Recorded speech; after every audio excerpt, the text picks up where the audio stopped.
Dennis Erickson was 34 years old, and the woman he loved more than life itself was being lowered into the ground while her mother stood 3 feet away from him, checking her watch like she had a lunch reservation to keep.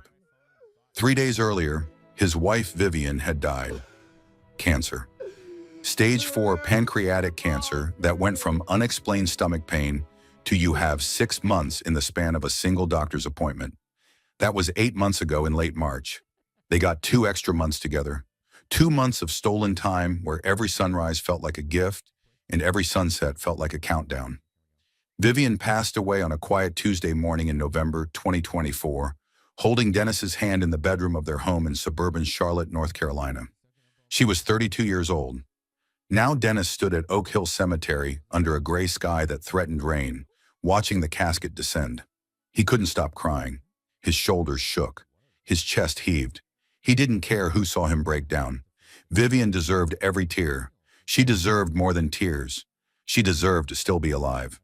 "Pull yourself together," a voice hissed in his ear. "You're making a spectacle."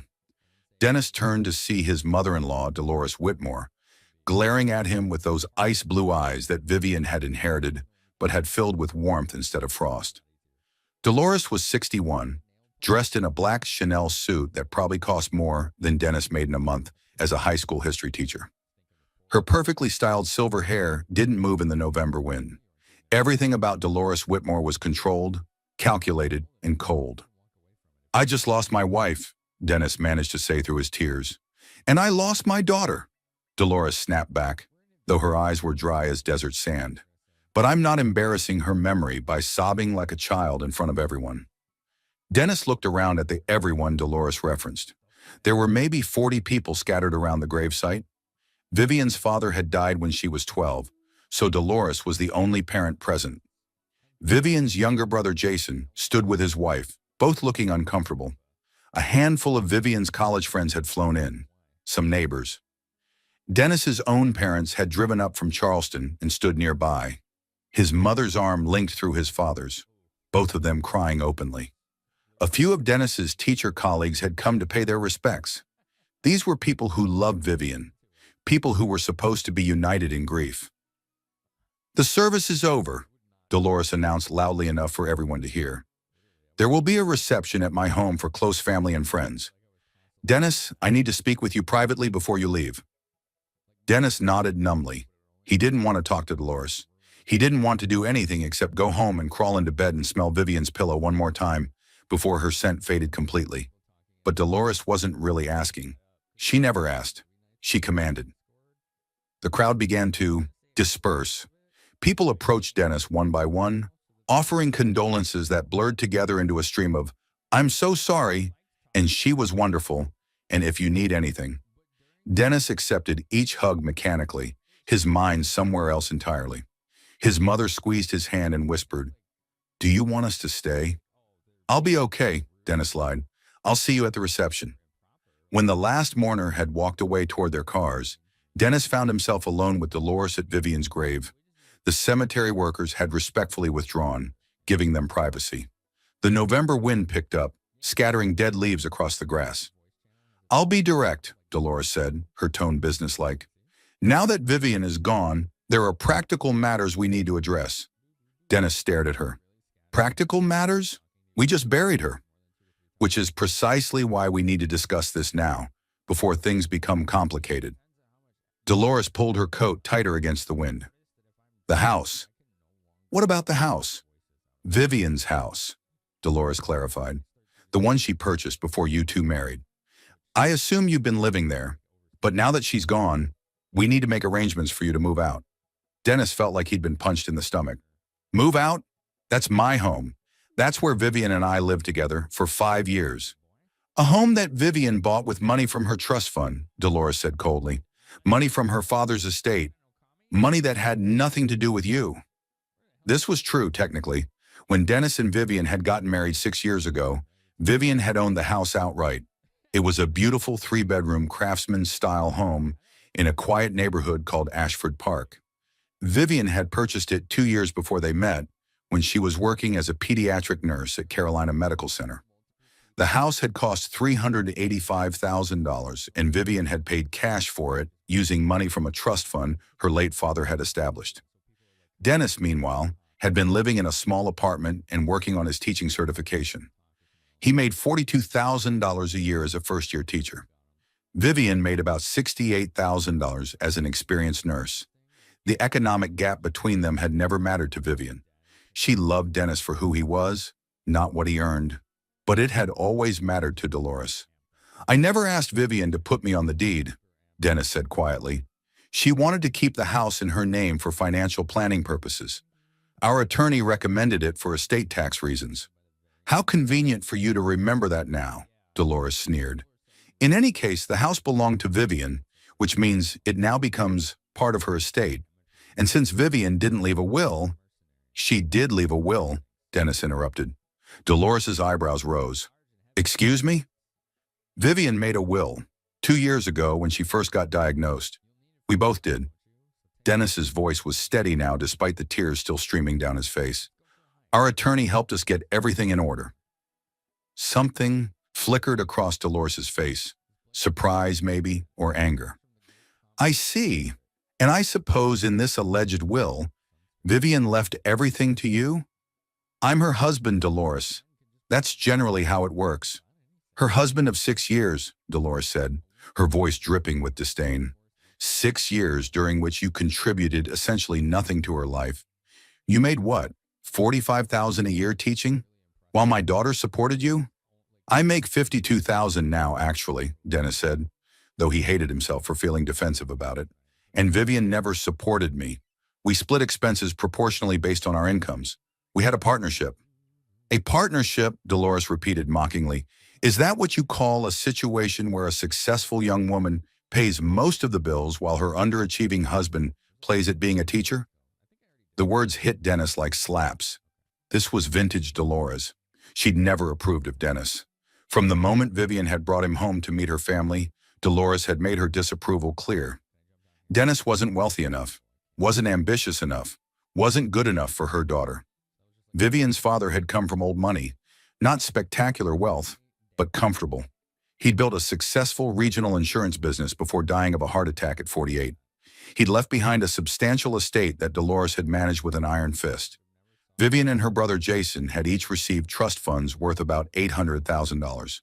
Dolores had kept the rest, including the insurance business, which she'd sold for a significant profit. Dolores had always envisioned Vivian marrying someone from their social circle, a doctor perhaps, or a successful entrepreneur. Instead, Vivian had fallen in love with a middle-class teacher who grew up in a modest 3-bedroom ranch in Charleston, whose parents were a postal worker and a librarian, and who thought that spending more than $70 on a dinner was extravagant. "I loved Vivian," Dennis said simply, "and she loved me. That's all that mattered." "Love," Dolores scoffed. "Love doesn't pay mortgages or build futures. Though in this case, I suppose it didn't need to, since Vivian had already paid for the house." "Why are you doing this?" Dennis asked. "Why now? Can't we at least get through the funeral before you start attacking me?" "I'm not attacking you. I'm being practical." Dolores checked her watch again. "The reception starts in 45 minutes. I'm simply making it clear that you need to start making plans to vacate Vivian's property. I'll give you 30 days, which is more than generous." 30 days? Dennis felt the surreal horror of the moment crashing over him. "You want me out of my home in 30 days? "It's not your home," Dolores said coldly. "It never was. And now that Vivian is gone, there's no reason for you to continue living there. My attorney will be in touch with the formal notice." "Your attorney?" "Dolores, whatever Vivian's will says, wills can be contested," Dolores cut him off, "especially when there are questions about undue influence or financial manipulation." Dennis felt his blood run cold. "Are you seriously suggesting I manipulated Vivian?" "I'm suggesting that a woman with terminal cancer might not have been in the best state of mind to make major financial decisions. I'm suggesting that a will drafted under such circumstances might not reflect her true wishes. And I'm suggesting that any judge would understand a mother's concern about her daughter's estate being seized by an opportunistic spouse. If you enjoy stories of cold-blooded family betrayal, shocking inheritance battles, and ultimate justice against entitled wealth, like this video, and subscribe to the channel now. There are brand new stories here every day, each one more intense than the last one you watched. And tell me where you are watching from. Dennis took a deep breath, trying to control his shaking hands. This is insane. You can't just throw me out of my home. Watch me. Dolores turned to leave, then paused. Oh, and Dennis, don't bother coming to the reception. You're not welcome. It's for people who actually cared about Vivian, not opportunists who saw her as a meal ticket. She walked away across the cemetery grass, her heels clicking on the paved pathway that led to the parking lot. Dennis stood alone at Vivian's grave, the reality of what had just happened slowly sinking in. His wife was dead, and her mother was trying to throw him out of his home before Vivian's body was even cold. Dennis looked down at the fresh earth covering Vivian's casket. I'm so sorry, he whispered. I'm so sorry you can't be here to see this. You'd be furious. Vivian had always run interference between Dennis and her mother. She'd been the buffer, the translator, the peacemaker. She loved Dolores despite Dolores's flaws, because that's who Vivian was. She loved people even when they didn't deserve it. But she'd also been fiercely protective of Dennis. Whenever Dolores made one of her cutting remarks about Dennis's career or income, Vivian would shut it down immediately.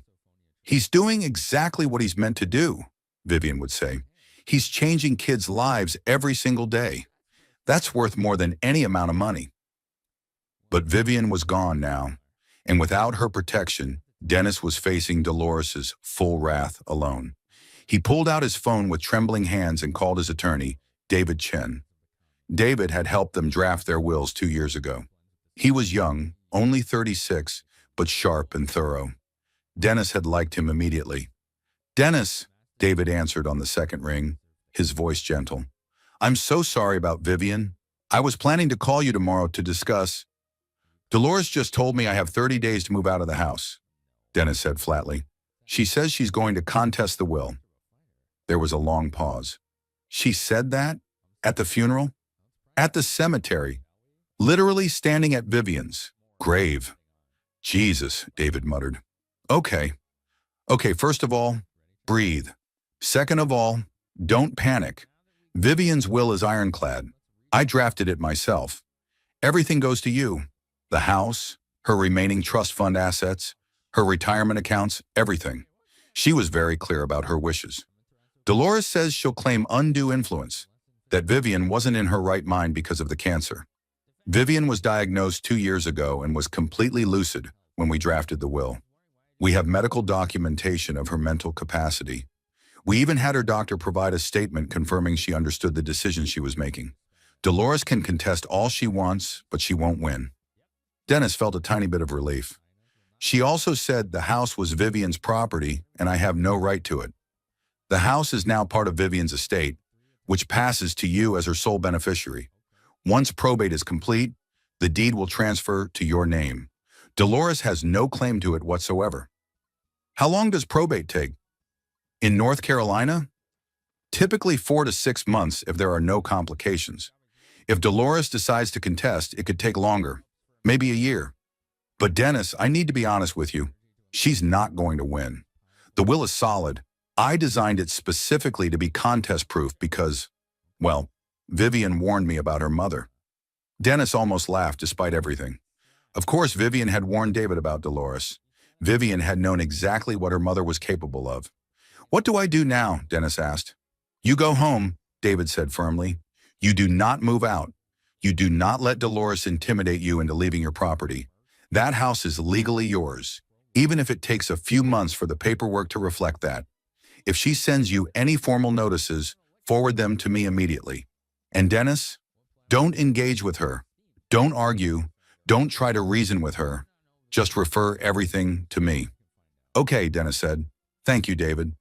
I'll call you tomorrow to schedule a time to go over everything in detail. For now, just get through today. And again, I'm so sorry about Vivian. After they hung up, Dennis stood at the grave for a few more minutes. The cemetery workers were hovering at a respectful distance, waiting to finish filling in the plot. Dennis knew he should leave, but he couldn't quite make his feet move. I'm not going anywhere, he said quietly to Vivian's grave. She wants me gone, but I'm staying. This was our home. These are our memories. I'm not letting her take that away. The wind picked up again, colder now. The first drops of rain began to fall. Dennis turned and walked toward the parking lot, his mind reeling. He didn't go to Dolores's reception. Instead, he drove home to the house in Ashford Park, the house where he and Vivian had built their life together, where they'd painted the walls and planted the garden and argued about what color to make the guest room, where Vivian had received her diagnosis and where they'd spent her final weeks making every moment count. The house was dark when Dennis arrived. He'd left that morning before dawn to get to the funeral home. The November afternoon was already fading into evening. He parked in the driveway and sat in his car for a long moment, looking at the craftsman-style home with its wide front porch and the rocking chairs where he and Vivian used to sit on summer evenings. Inside, everything was exactly as they'd left it. Vivian's reading glasses were still on the coffee table next to her book club selection she'd never gotten to finish. Her coffee mug was in the kitchen sink. Her slippers were by the bedroom door. Dennis collapsed on the couch and finally let himself fall apart completely. He cried until he couldn't breathe, until his head pounded and his throat was raw. He cried for Vivian, for the future they'd never have, for the children they'd talked about but never got to create, for the 50th anniversary they joked about celebrating. And somewhere beneath the grief, beneath the overwhelming loss, there was anger. Anger at Dolores for her cruelty, anger at her timing, anger at her entitled assumption that she could simply take away everything Vivian had built. They had no idea what was coming. Dolores thought she could bully Dennis into submission because she'd always seen him as weak, as lesser, as someone beneath her daughter's station. She thought his grief and his modest income made him powerless. But Dolores had made one critical mistake. She'd underestimated how well Vivian had prepared for exactly this scenario. Dennis stood and walked to the home office they'd set up in the spare bedroom. He opened the filing cabinet where they kept important documents and pulled out a manila folder labeled Estate Planning. Inside were copies of their wills, advance directives, power of attorney documents, and property records. He found what he was looking for, a copy of the house deed. He'd looked at it a few times over the years, but had never really studied it carefully. Now he read every word. The property was purchased by Vivian Elizabeth Whitmore on March 15, 2018 for $385,000. The deed showed Vivian as the sole owner. Everything was exactly as Dolores had described. The house had been Vivian's property, purchased with her money before they married. But then Dennis noticed something. In the bottom corner of the deed was a notation dated January 8, 2023, less than 2 years ago. It referenced a deed modification filed with the Mecklenburg County Register of Deeds. Dennis's heart started racing.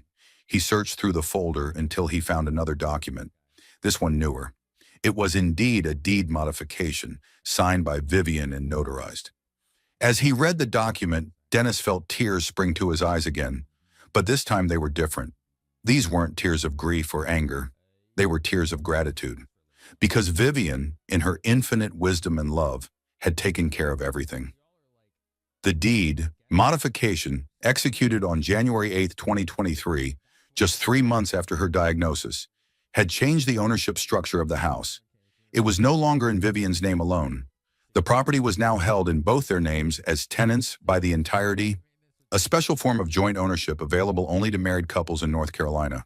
And crucially, it included survivorship rights. Dennis knew what this meant. He'd researched property law when they were doing their estate planning. Tenancy by the entirety meant that upon Vivian's death, the property automatically transferred to Dennis. It didn't go through probate. It didn't become part of Vivian's estate. It simply became his, immediately and irrevocably. Dolores could contest the will all she wanted. She could hire expensive attorneys and drag things out in court. But none of that mattered when it came to the house, because the house wasn't part of Vivian's estate. It was already Dennis's property. It had been the moment Vivian died. Dennis sank into the desk chair, holding the deed modification and shaking hands. Vivian had done this. Vivian had known that Dolores would try something like this. She'd known her mother well enough to predict exactly what would happen, and she'd protected Dennis in the one way that mattered most. She'd made sure he'd never lose their home. At the bottom of the deed modification, Vivian had written a note in her neat handwriting. For Dennis, this house is ours, and it always will be. All my love, S. Dennis traced the words with his finger, fresh tears streaming down his face. Even in death, Vivian was taking care of him. Even knowing what was coming, she'd thought ahead and made sure he'd be okay. Tomorrow, Dolores would probably send her formal eviction notice. She'd probably be smug about it, confident that her wealth and her attorneys would crush Dennis easily. But what happened next would shock her. Because when Dolores tried to claim the house as part of Vivian's estate, she was going to learn that it wasn't part of the estate at all. The deed was already in Dennis's name. The property was already his. And there wasn't a single thing Dolores could do about it. Dennis carefully returned the documents to the filing cabinet. He would call David tomorrow and make sure everything was properly documented and filed. But for tonight, he just needed to sit with this knowledge. Vivian had loved him. Vivian had protected him. And Vivian had made absolutely sure that her mother couldn't take away the home they'd built together. "Thank you," Dennis whispered into the empty office. "Thank you, Vivian. I love you so much." Outside, the November rain fell steadily. Inside, Dennis sat in the home that was irrevocably, legally, and permanently his, and began to understand that sometimes the best protection against cruelty was simply preparation. Dolores wanted a war, but she'd already lost, and she didn't even know it yet. The formal eviction notice arrived by courier, the EEE. Next morning at 9:30, Dennis was sitting at the kitchen table, drinking coffee he couldn't taste and staring at nothing, when the doorbell rang. He signed for the thick envelope with numb fingers and carried it back inside. The letter was printed on expensive cream-colored stationery with the letterhead, Whitmore and Associates Legal Group. Dennis almost laughed. Of course, Dolores had her own law firm on retainer. The letter was signed by a senior partner named Harrison Whitmore, Dolores's late husband's cousin, Dennis realized. Even her attorneys were family members. The letter stated, in formal legal language, that Dennis Erickson was occupying property belonging to the estate of Vivian Elizabeth Whitmore Erickson and was required to vacate within 30 days. Failure to comply would result in formal eviction proceedings. It was dated the day of Vivian's funeral, meaning Dolores had instructed her attorney to draft it before Vivian was even buried. Dennis set the letter aside and called David Chen. "I got the eviction notice," Dennis said when David answered. "Forward it to me. I'll respond today." David's voice was calm and confident. "Have you looked at the deed modification Vivian filed?" "I found it last night. The property is in both our names as tenants by the entirety." "Exactly, which means Dolores's eviction notice is legally meaningless. You can't be evicted from property you own. I'm going to send a response to her attorney explaining that the house transferred to you automatically upon Vivian's death and is not part of her probate estate." "How do you think she'll react?" "Badly," David said bluntly. "But that's not your problem. Let me handle the legal side. You just focus on taking care of yourself." After they hung up, Dennis tried to go about his day. He'd taken bereavement leave from school, 2 weeks that the principal had granted without hesitation. His colleagues had been supportive. His students had sent cards. Teaching had always been Dennis's calling. He loved it, despite the modest salary that Dolores found so contemptible. But right now, he couldn't imagine standing in front of a classroom and pretending to be okay. His phone buzzed with a text from his mother. "How are you holding up, sweetheart? Your father and I are worried about you." Dennis typed back, "I'm okay. Dolores sent an eviction notice. My attorney is handling it." The response came immediately. "That woman is unbelievable. What can we do?" "Nothing right now. Just knowing you're there helps." His mother sent back a heart emoji, which made Dennis smile despite everything. His parents had never had much money, but they'd given him something Dolores's wealth could never buy: unconditional love and support. The rest of the day crawled by in a haze of grief and exhaustion. Dennis tried to eat but couldn't. He tried to sleep but lay awake staring at the ceiling.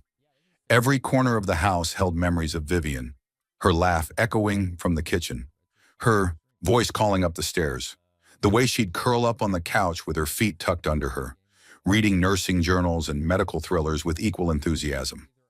The next morning, David called back. "I sent the response to Dolores's attorney. I included a copy of the deed modification and a letter explaining the legal situation. I made it very clear that any attempt to claim the property as part of Vivian's estate would fail, and that continued harassment could result in a countersuit. What did they say? I haven't heard back yet. But Dennis, I need to prepare you for something. Dolores isn't going to accept this quietly. When she realizes she can't take the house through the estate, she might try other tactics. Like what? Claiming you coerced Vivian into changing the deed, arguing that she wasn't mentally competent when she signed the modification, trying to prove fraud or undue influence. None of it will work, but it could drag things out. Dennis felt a headache building behind his eyes. How long could this go on? Depends on how vindictive she wants to be. Could be a few months, could be a year or more if she really pushes it. But Dennis, she will lose. The deed modification is legal, properly executed, and notarized. Vivian was examined by her oncologist that same week, and his notes confirmed she was fully competent. We have everything documented. Vivian thought of everything, Dennis said quietly. She did, David agreed. She told me specifically that she wanted to make sure you'd be protected if anything happened to her. She said her mother would try to take everything, and she wanted to make that impossible. Dennis's eyes burned with fresh tears. Even facing her own mortality, Vivian had been thinking about him, protecting him, making sure he'd have a home in security after she was gone. Thank you, David, for everything. I'm just doing my job. Vivian was a good person, and you were good to her. That's what matters. That afternoon, Dennis's phone rang with an unfamiliar number. He almost didn't answer, but something made him pick up. Dennis, it's Jason, Vivian's younger brother. Dennis hadn't spoken to him since the funeral. Jason was 30 years old, worked in commercial real estate in Atlanta, and had always been cordial to Dennis, if not particularly warm. Dolores's influence ran deep in her children, but Jason had always been less openly hostile than his mother. Hey, Jason, Dennis said carefully. Listen, I heard about what Mom's trying to do, the eviction notice and everything. Jason sounded uncomfortable. I just wanted to say, I think it's messed up. Vivian loved you. She would hate this. Dennis felt a rush of gratitude. Thanks for saying that. I tried talking to Mom about it, but she's not listening. She's convinced you're some kind of gold digger who manipulated Vivian. It's insane. Your mother has never liked me. I know, and I'm sorry. Vivian and I talked about it sometimes. She knew Mom was hard. On you. Jason paused. Look, I can't go against Mom publicly. She controls the family trust and my inheritance. But privately, I want you to know that I think she's wrong. And if there's anything I can do to help without putting myself in her crosshairs, let me know. It wasn't much, but it was something. I appreciate that, Jason. Really. After they hung up, Dennis felt slightly less alone. At least someone in Vivian's family recognized the injustice of what Dolores was doing. The next few days passed in a strange limbo. Dennis went through Vivian's things slowly, crying over photographs and old birthday cards. He found a journal she'd kept during her illness, and reading her words felt like hearing her voice again. One entry from January of 2023, right after she'd filed the deed modification, caught his attention. I went to David's office today and changed the deed on the house. Dennis doesn't know yet. I'll tell him when the time is right. I don't want him to think I don't trust him or that I'm planning for the worst. But I know my mother. The second I'm gone, she'll try to take everything from him. She's never believed he loved me for me. And she'll use my death as an excuse to punish him for not being the son-in-law she wanted. So I'm making sure she can't touch our home. This house is Dennis's. It's his security, his sanctuary, his future. Mom can't have it. I won't let her take away the one stable thing in his life after I'm gone. Dennis pressed the journal to his chest and wept. Vivian had known. She'd understood exactly what would happen, and she'd protected him. On the 5th day after the funeral, David called again. Dolores's attorney responded to my letter. And they're not backing down. They're claiming that Vivian was under duress when she signed the deed modification, that you manipulated her during a vulnerable time, and that the document should be voided. That's ridiculous. Vivian made her own decisions. I know, and we can prove it. I've already contacted Dr. Patel, Vivian's oncologist. He's willing to testify that Vivian was fully competent in January 2023 and that there were no signs of cognitive impairment. I've also pulled the notary records. The modification was witnessed by 2 independent parties at my office, neither of whom had any connection to you. This case has no merit. So what happens now?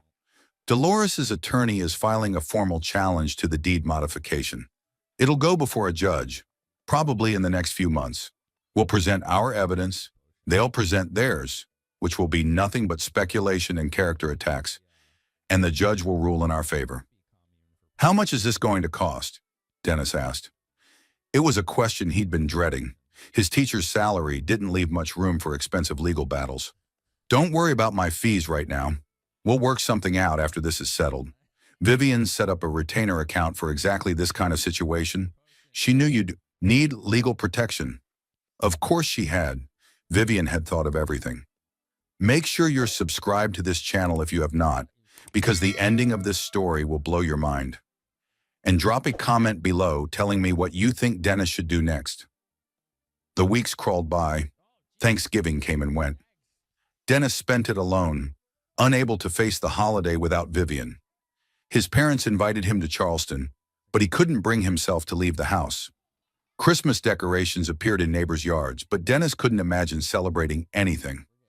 Dolores, meanwhile, escalated her campaign.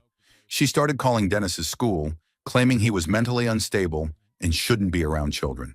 The principal called Dennis personally to assure him that the accusations were baseless and that his job was secure. We know you're grieving, Principal Hernandez said kindly. Take all the time you need. Your position will be here when you're ready. Dolores also began spreading rumors in Vivian's social circle. She told Vivian's friends that Dennis had isolated Vivian from her family, that he'd controlled their finances, that he'd pressured her into changing the deed while she was sick and vulnerable. Some of Vivian's friends believed her. Others reached out to Dennis to tell him they knew the truth. One of Vivian's closest friends, a fellow nurse named Jennifer, called Dennis in early December. I just want you to know that some of us aren't buying Dolores's bullshit, Jennifer said bluntly. Vivian talked to me about the deed change. She said she was protecting you from her mother. She knew Dolores would pull something like this. Did she tell you why she did it? Dennis asked. She said, my mom thinks Dennis married me for money, which is insane because Dennis couldn't care less about money. But when I'm gone, she's going to try to take everything from him out of spite. I'm making sure that doesn't happen. The house is his. He needs security, and I'm going to make sure he has it. Those were her exact words. Dennis felt his throat tighten. Thank you for telling me that. Vivian loved you so much, Jennifer said softly. Don't let Dolores make you doubt that. The court date was set for mid-January, almost 2 months after Vivian's death. David prepared meticulously, gathering medical records, notary statements, witness testimonies, and financial documents. He built an airtight case showing that Vivian had been fully competent, acting of her own free will, and had explicitly intended to protect Dennis from her mother. Dolores, meanwhile, hired additional attorneys, a team of 3 from a high-powered firm in Charlotte. They filed motion after motion, each one more ridiculous than the last. They demanded Dennis's financial records going back 10 years. They subpoenaed Vivian's medical records and therapist notes. They even tried to claim that Dennis had somehow brainwashed Vivian using psychological manipulation tactics. They're throwing everything at the wall to see what sticks, David explained.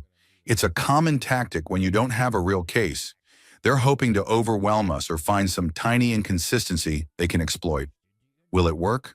No, because we have the truth on our side, and the truth is very simple. Vivian owned the house. Vivian added you to the deed. Vivian was legally competent when she did so, and the deed modification was properly executed. Everything else is just noise. But the noise was exhausting. Dennis barely slept. He'd lost 15 pounds. He looked like a ghost of himself. His mother begged him to come home to Charleston for a while, but he refused to leave the house. It felt like surrendering. In early January, Dennis received a letter from Dolores directly, not through her attorneys, but sent to his home. He opened it with trembling hands. The letter was handwritten on Dolores's personal stationery. Dennis, this has gone on long enough. I'm prepared to offer you a settlement. I will drop all legal challenges to the deed if you agree to sell the house and split the proceeds with me 60-40. You'll walk away with over $200,000, which is far more than you contributed to Vivian's life. This is a generous offer, more than you deserve. If you refuse, I will continue fighting. I have unlimited resources and unlimited time. I will drag this through the courts for years. I will make your life hell. I will destroy your reputation. By the time I'm done, everyone will know what kind of parasite you really are. The choice is yours. Dolores Whitmore. Dennis read the letter twice, his hands shaking with anger. This was Dolores's final card, the threat. She knew she was losing the legal battle, so now she was trying intimidation. He took a photo of the letter and texted it to David. David called back within 5 minutes. Don't respond, don't engage. Forward me the original letter. She's threatening me. I know, which is incredibly stupid of her. This letter proves her motivations. It shows malice and harassment. It actually helps our case. She really thinks I'll take her settlement. She thinks she can bully you into submission. She's used to people folding when she throws money and threats around. But Dennis, you don't have to fold. You're in the right here. The law's on your side. I'm not taking her money, Dennis said firmly. This house is mine. Vivian wanted me to have it. I'm not selling it, and I'm sure as hell not giving her a single dollar. Good, David said, because that's exactly what Vivian would want you to say.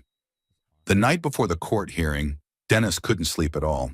He lay in bed, staring at the ceiling, thinking about everything that had led to this moment. Vivian's diagnosis, the 8 months of fighting, the small victories and devastating setbacks, the final weeks when they both knew the end was coming. Vivian's death in this very bedroom, in this very bed, with Dennis holding her hand and whispering that he loved her. And then Dolores's cruelty at the funeral, the eviction notice, the legal battle, the threats and rumors and endless harassment. But through it all, Vivian's love had protected him. The deed modification she'd filed, the careful documentation, the conversations with friends where she'd explained her intentions, even her journal entries. Vivian had built an impenetrable legal fortress around Dennis, and Dolores couldn't break through no matter how hard she tried. Tomorrow in court, that fortress would prove its strength. Dennis got out of bed at dawn and put on his best suit, a navy blue one that Vivian had bought him for their 4th anniversary. She'd said he looked handsome in it. He knotted his tie with careful precision, the way Vivian had taught him. He looked at himself in the mirror and barely recognized the man staring back. He'd aged years in 2 months, but his eyes were clear. His jaw was set. He was ready. David picked him up at 8:30.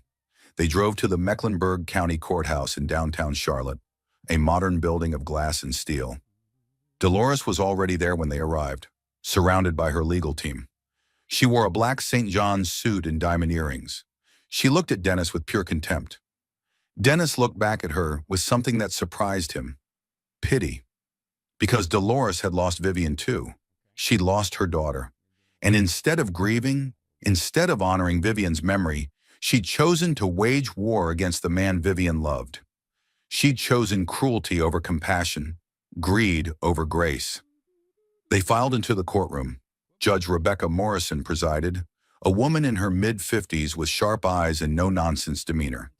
She'd reviewed all the filings in advance, David had assured Dennis. She knew the case inside and out. Dolores's lead attorney, a silver-haired man named Charles Dennison, spoke first. He painted Dennis as a manipulator, a predator who targeted a vulnerable young woman with money. He claimed the deed modification was executed under duress, that Vivian had been confused by her medication, that Dennis had isolated her from her family and controlled her decisions. It was a compelling story. It was also complete fiction. Then David stood up. He was younger than Dennison, less polished, less expensive looking, but when he spoke, his words carried the weight of truth. Your Honor, this case is very simple, David began. Vivian Whitmore Erickson was a competent adult who made a legal modification to her property deed. She did so while healthy. The modification was filed in January 2023, only 3 months after her diagnosis, when she was still working full-time as a nurse and showing no signs of cognitive decline.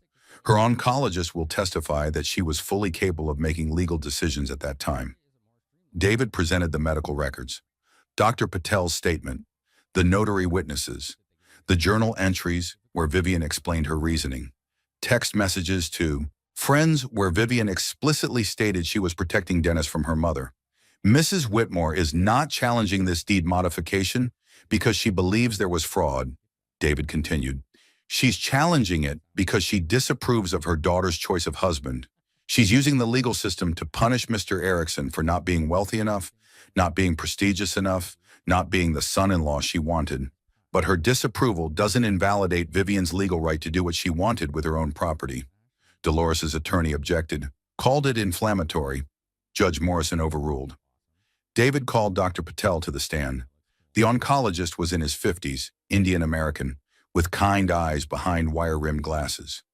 He testified that Vivian had been his patient for 8 months, that she'd been sharp and clear-headed until her final weeks, and that in January 2023, she'd shown absolutely no signs of cognitive impairment or confusion. "Did you discuss the deed modification with Ms. Erickson?" David asked. "Yes. She mentioned it during an appointment. She said she wanted to make sure her husband would be taken care of if anything happened to her. She was very clear about her intentions. She said, and I remember this specifically, my mother is going to try to take everything from Dennis when I'm gone, and I won't let that happen." Dolores's face darkened with rage. She whispered urgently to her attorneys. David called the notary who'd witnessed the deed modification. She testified that Vivian had been alert, confident, and had signed all documents without hesitation. "She was very clear about what she was doing," the notary said. "There was no confusion, no pressure, no signs of distress. She knew exactly what she wanted." Finally, David called Jennifer, Vivian's nurse friend. Jennifer testified about conversations where Vivian had explicitly discussed her estate planning. "Vivian told me she was protecting Dennis," Jennifer said firmly. "She said her mother had never accepted their marriage and would try to destroy Dennis after she died. She said putting the house in both their names was the only way to make sure he'd have security. She was protecting the man she loved from her vindictive mother." "Objection!" Dennison shouted. "Speculation and hearsay." "It's not hearsay when it's a statement of the deceased's intentions," Judge Morrison said calmly. "Overruled. Continue." When all the testimony was complete, Judge Morrison called a 30-minute recess. Dennis sat in the hallway with David, his heart pounding. "How do you think it went?" Dennis asked. "I think we demolished their case," David said confidently. "They had nothing but speculation and character attacks. We had evidence, medical records, witness testimony, and Vivian's own words. It's not even close." When they returned to the courtroom, Judge Morrison's expression was stern. "I've reviewed all the evidence presented today," she began, "and I'm ready to rule." Dennis held his breath. The deed modification executed by Vivian Whitmore Erickson on January 8, 2023, was legal, proper, and valid. The evidence overwhelmingly shows that Miss Erickson was fully competent when she signed the document, that she acted of her own free will, and that she understood the implications of her decision. There is no evidence of coercion, undue influence, or fraud. Dolores's attorney started to object, but Judge Morrison held up her hand.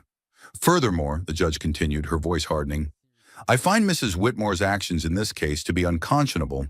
She has weaponized the legal system to harass her son-in-law during his time of grief.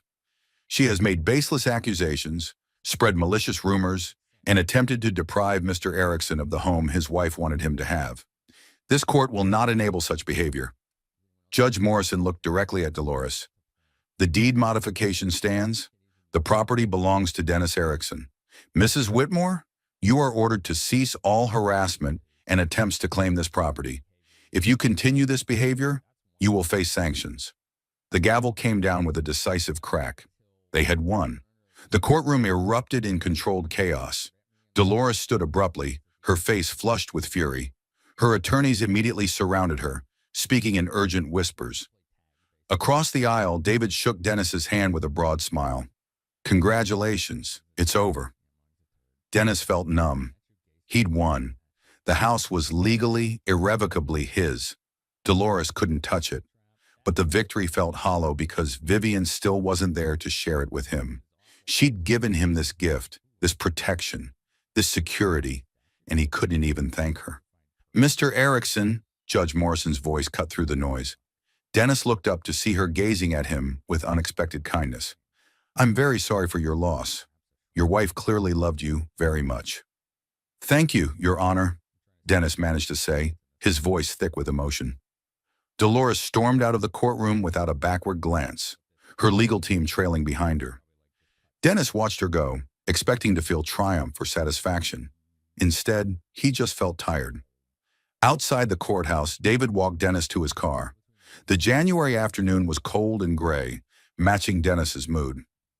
"What happens now?" Dennis asked. "Now you go home," David said. "The property is yours, free and clear. I'll handle the final paperwork to make sure everything's properly recorded. Dolores can't appeal Judge Morrison's decision. There's no legal basis. It's done. She's going to hate me even more now." "Probably, but that's not your problem anymore. You don't have to engage with her ever again if you don't want to." Dennis drove home in a daze. The house looked exactly as it had when he left that morning, but somehow it felt different. Lighter, maybe. Or perhaps that was just Dennis himself, feeling the weight of uncertainty finally lift from his shoulders. He called his parents to tell them the news. His mother cried with relief. His father said gruffly, "That's my boy. Vivian would be proud." Jason texted congratulations and added, "Mom is furious, but she'll get over it. You did the right thing." That night, Dennis sat in the living room, where he and Vivian had spent countless evenings together. He pulled out her journal again and read more entries. One from February 2023, a month after she'd filed the deed modification, made him smile through his tears. "Dennis found out about the deed change today. I finally told him. He got upset, not because I did it, but because he hated that I had to protect him from my own mother. He said, 'I don't want you to worry about this stuff. You should be focused on getting better, not on legal documents.'" Sweet, naive Dennis. As if I could stop worrying about his future. As if I could leave this world without making sure he's taken care of. He doesn't understand that protecting him gives me peace. It's one of the few things I can still control.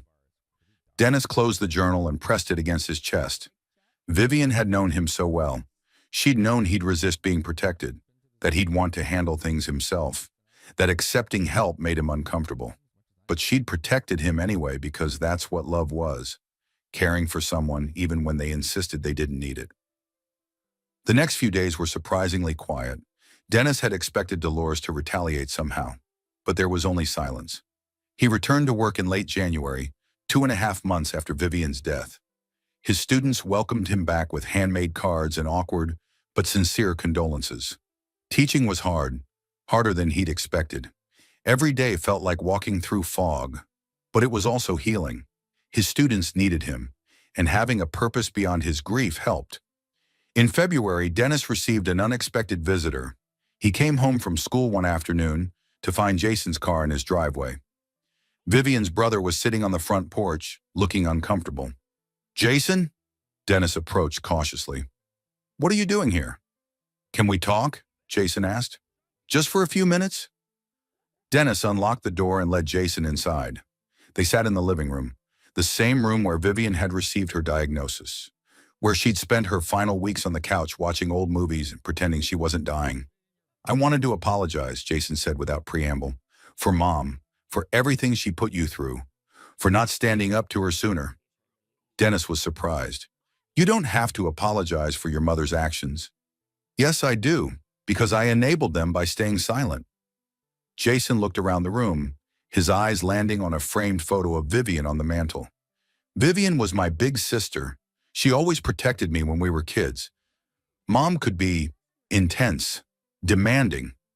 Vivian took the brunt of it so I wouldn't have to, and I never really thanked her for that." "She loved you," Dennis said simply.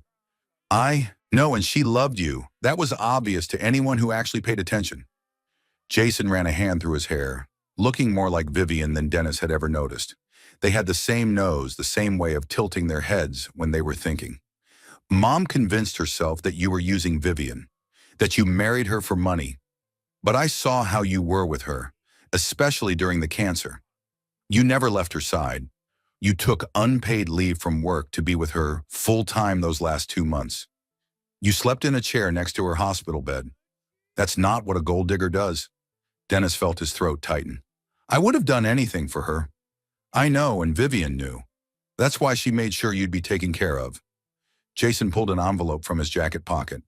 "I found this in some of Vivian's things that Mom had. I took it before Mom could see it. I think you should have it. Dennis opened the envelope with trembling hands. Inside was a letter in Vivian's handwriting, addressed to Jason and dated December 2023, just weeks before her death. Jason, if you're reading this, I'm gone. I need you to do something for me. Please look after Dennis. Not financially, I've taken care of that. But emotionally, he's going to be lost without me, and Mom is going to make his life hell.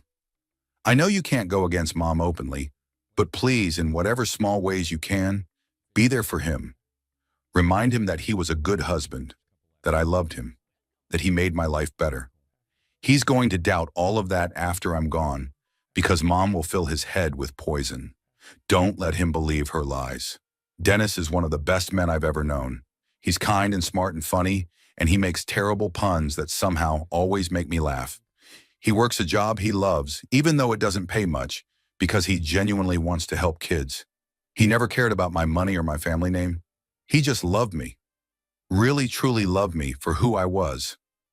When I die, I'm going to be at peace because I got to spend 6 beautiful years married to my best friend. Not everyone gets that. I was lucky. We were lucky. Please don't let Mom destroy that. Please help Dennis remember the good parts. I love you, little brother. Take care of yourself, and take care of him. Vivian. Dennis couldn't see the words anymore through his tears. Jason was crying too, not bothering to hide it. She was the best person I knew, Jason said roughly, and you made her happy. I saw it. We all saw it, even Mom, though she'd never admit it. They sat in silence for a while. Two men who'd both loved Vivian, both grieving her loss in different ways. Thank you for bringing this to me, Dennis finally said. It means more than you know. There's something else, Jason said. Mom is planning to sell the family business, the insurance agency that Dad built. She's been talking about it for years, but now she's actually doing it. She's getting older and she doesn't want to manage it anymore. The sale should net about $3 million. Dennis didn't understand why Jason was telling him this. Okay? Under Dad's will, Vivian was supposed to inherit a portion of the business value if it was ever sold. 20%. Mom's been avoiding the sale partly because she didn't want to give Vivian that money. She thought Vivian didn't need it since she had her trust fund. But now that Vivian is gone, that 20% goes to Vivian's estate. Which goes to me, Dennis realized. Which goes to you, Jason confirmed. That's $600,000, Dennis. Mom is legally obligated to pay it. Her attorneys have confirmed it. There's no way around it. Dennis felt like he'd been punched. $600,000. It was an unimaginable sum for someone who made $52,000 a year teaching history. I don't want her money. It's not her money. It's Vivian's. It's what Dad wanted Vivian to have. And since Vivian wanted you to have everything, it's yours. Jason stood up to leave. The sale is supposed to close in March. Mom is going to fight this, obviously. She's going to be furious. But the law is clear. That money is legally yours. After Jason left, Dennis sat alone with Vivian's letter in his hands. He read it over and over, memorizing every word, every loop of her handwriting. Even facing death, Vivian had been thinking about him, worrying about him, protecting him. The next month was a blur of legal proceedings related to the business sale. Dolores did exactly what Jason had predicted. She fought the inheritance distribution with every tool at her disposal. She argued that Vivian's share should go to Jason instead. She tried to claim the will was invalid. She attempted to tie up the sale in litigation. But David Chen, now familiar with Dolores' tactics, shut down each attempt methodically. The law was unambiguous. Vivian's share went to her estate, and her estate went to Dennis. There were no loopholes, no exceptions. In March, on a rainy Tuesday afternoon, Dennis received the largest direct deposit of his life. $600,000 minus taxes and legal fees appeared in his bank account. He stared at the number on his phone screen, unable to process it. He called David immediately. Is this real? It's real, David confirmed. The business sale closed yesterday. Dolores was required to distribute the inheritance. She tried to delay the payment, but the judge wasn't having it. The money is yours, free and clear. Dennis didn't know what to feel. The money was life-changing. He could pay off his car. He could finally fix the roof. He could put away for retirement. He could donate to the causes Vivian had cared about. He could establish a scholarship fund in her name, but none of it brought Vivian back. That weekend, Dennis did something he'd been avoiding for months. He went through all of Vivian's belongings, her clothes, her books, her jewelry, her nursing textbooks. He donated most of it to charity, keeping only a few precious items. Her favorite sweater that still smelled like her perfume, her grandmother's wedding ring, her collection of medical thrillers, her nursing school diploma. He found another note tucked into one of her textbooks, written in her neat hand on a torn piece of notebook paper.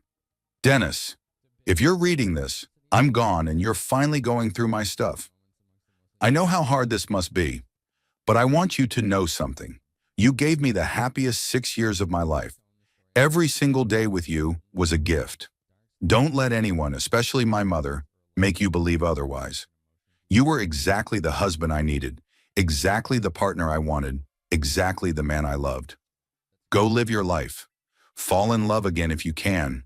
Be happy. That's what I want for you. All my love forever, S. Dennis sat on the bedroom floor surrounded by cardboard boxes and cried harder than he had since the funeral.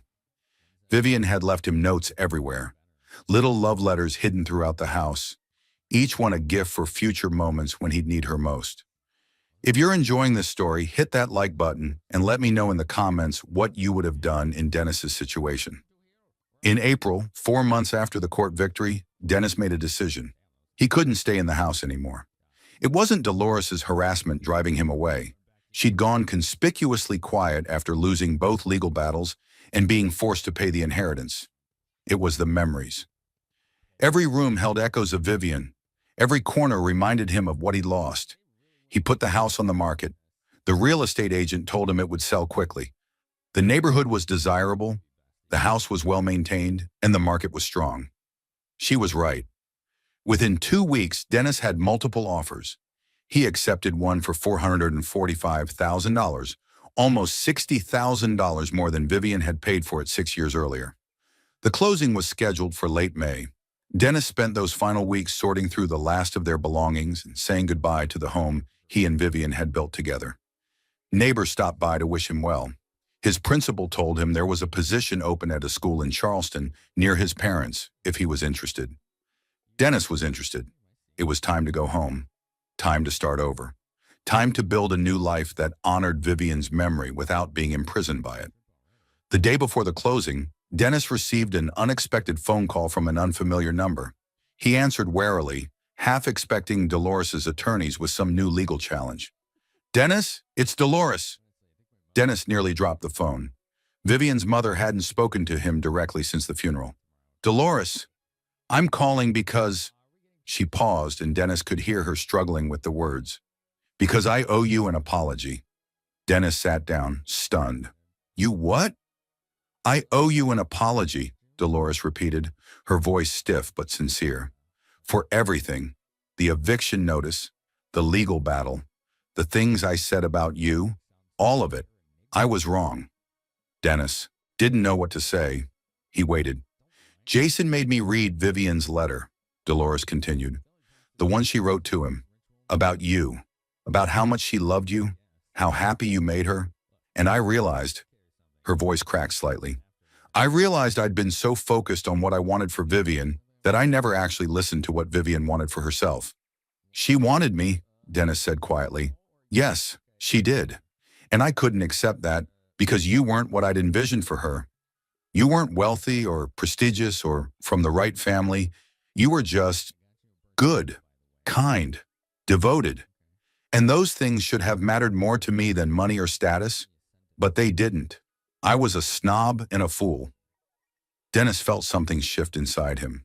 Not quite forgiveness, but maybe the beginning of it. "You hurt me, Dolores. During the worst time of my life, you tried to take away the one thing Vivian wanted me to have.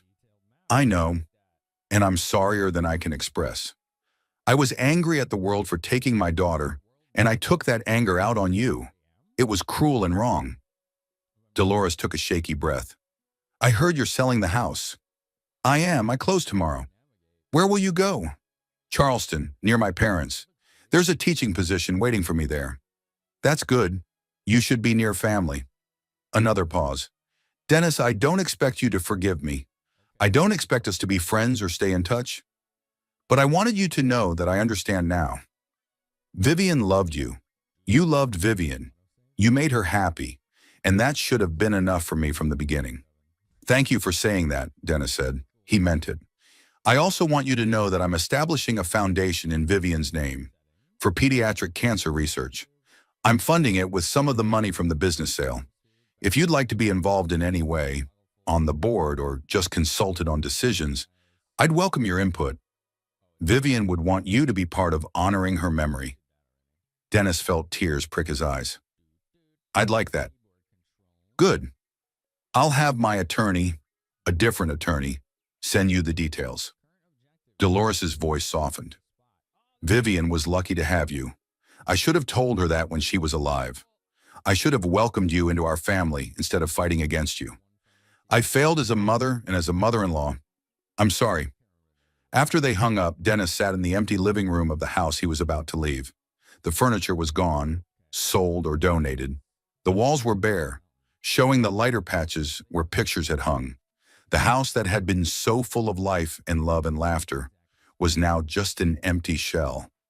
But it had served its purpose. It had been a sanctuary for him and Vivian. It had protected him from Dolores's wrath. It had given him security during the darkest time of his life, and now it was giving him the financial freedom to start fresh. The next day, Dennis signed the closing papers and handed over the keys.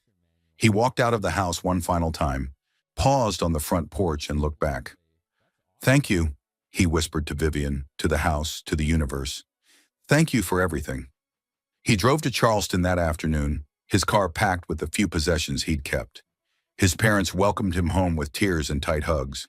His old bedroom was waiting for him, temporarily, until he found his own place. The teaching position would start in August, giving him the summer to settle in and heal. Over the next few months, Dennis slowly rebuilt his life. He found a small townhouse near the ocean, nothing fancy, but cozy and bright. He started therapy to process his grief.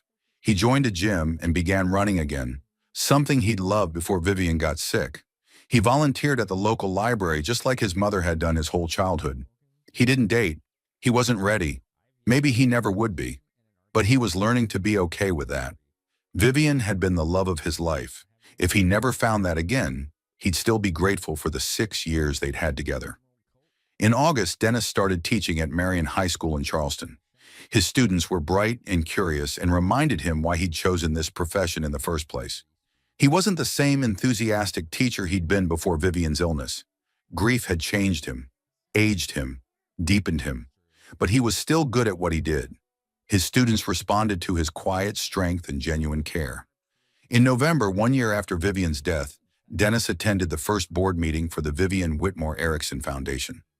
Dolores was there, more subdued than he'd ever seen her. Jason attended with his wife. Several of Vivian's nursing colleagues had joined the board. Together, they planned fundraising events and research grants and awareness campaigns. It wasn't a reconciliation, exactly. Dennis and Dolores would never be close. The wounds were too deep, the betrayal too fresh, but they could work together to honor Vivian's memory.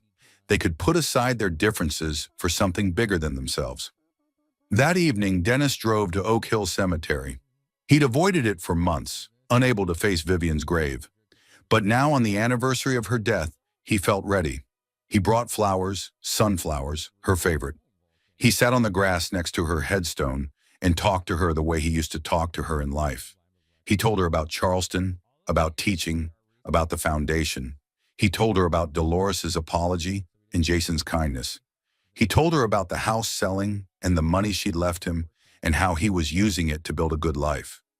You took care of me, he said quietly. Even when you were dying, even when you should have been focused on yourself, you were still protecting me. You made sure I'd have a home. You made sure I'd have security. You made sure your mother couldn't destroy me. The November wind rustled the leaves on nearby trees. The setting sun cast long shadows across the cemetery. I'm going to be okay, Dennis continued. It took me a while to believe that, but I do now. I'm not the same person I was before. I'll never be that person again, but I'm okay with who I'm becoming. Someone who knows the value of love, Someone who understands that protecting the people you care about is the highest form of devotion. Someone who knows that wealth isn't measured in dollars, but in the relationships you build and the lives you touch. He placed the sunflowers on her grave and stood to leave. "Thank you, Vivian," he said one more time, "for everything, for loving me, for protecting me, for teaching me what really matters. I'll carry that lesson with me for the rest of my life." As Dennis walked back to his car, he felt something he hadn't felt in a year. Peace. Not happiness, not yet, but peace. The acceptance that life goes on, that grief doesn't disappear, but becomes something you learn to carry. That love doesn't end with death, but transforms into memory and gratitude. Dolores had tried to take everything from him out of spite and prejudice, but Vivian had made that impossible. Vivian's love had been stronger than Dolores's hate. Vivian's preparation had been more powerful than Dolores's wealth. And in the end, justice had prevailed.